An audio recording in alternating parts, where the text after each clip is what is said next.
My name is Jacqueline Height, and I'm a Senior Executive Assistant at Tri-West Capital Partners, and I'm also a leadership coach. Currently, I am working on planning the 8th Annual Tri-West Partners Forum, which is opportunity for about 170 people to come to Banff, and it's a partnership networking opportunity for sponsored companies. And it's the, I think, 6th year that I've been planning. Biggest challenge today is COVID-19, but I think we hopefully by September, when our event is, we should be doing okay. Also, one of the things I sit on the board of directors for a charity in Calgary called Kids Up Front, and it provides opportunities for kids to go to sporting events and that they would never otherwise get the opportunity to go.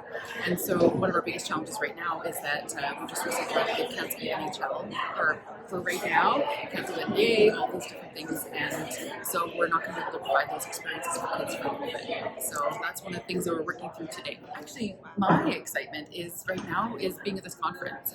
There's a lot of like-minded people here. I really do think that admin professionals are such a bottom line integral part of any business, especially businesses here in Calgary. Trying to operate your business without admin is like trying to ride a bicycle with no tires or with very flat tires. And so I'm excited by what I'm seeing here today. I'm excited by the people that are just daring to imagine that their lives can be a little bit better, a little bit different.